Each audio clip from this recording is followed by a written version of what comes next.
Good day, fellow colleagues. This is Tara speaking. You would have thought I'd know about computers since my mom's a Muggle, but as you all know, she's a historian and doesn't really care about anything after the 16th century. So bear with me as I try to learn as I go. And yes, my dearest brother is living with me now. Ben, I'm far past caring about the decoration of your room. At this stage, a vanishing spell on those boxes will do wonders. But right now is not the time for this, is it?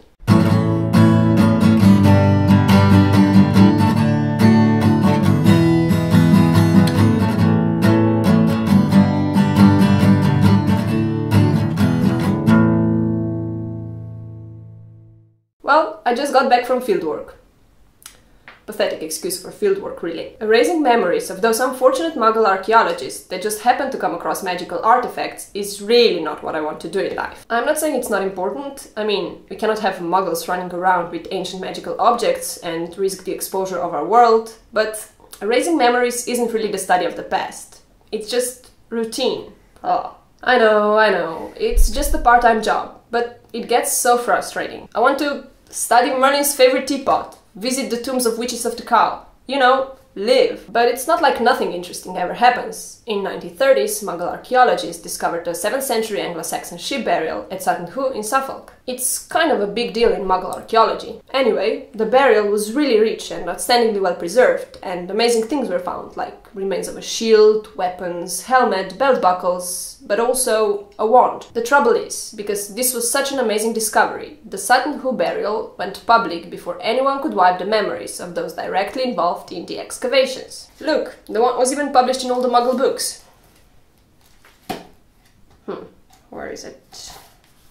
Anyway, the only good thing is that Muggles are sometimes ridiculously blind even though things are directly in front of them. They interpreted the person buried there as early medieval king, even though he was, well, obviously a very important wizard. And the wand? Well, Muggles think it was a symbolic grave good, something to do with kingship and status. In the same burial, cauldrons were also found, but according to Muggles, they were used for preparing food.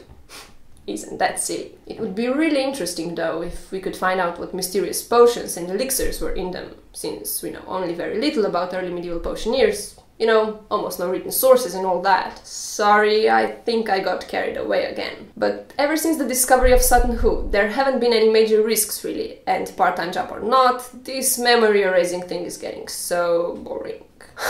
I think I'll lose my mind if I don't change something soon. Well, I'm not quite ready to give up on my dream job just yet, teaching history of magic at Hogwarts, but let's be honest, Professor Beans, that crazy old sloth, he'll never retire. He's bloody dead, and that didn't stop him. But it's a pity, because history of magic is such a thrilling subject, and Professor Beans somehow manages to ruin it for every generation that sets foot in his classroom. I would be so much better.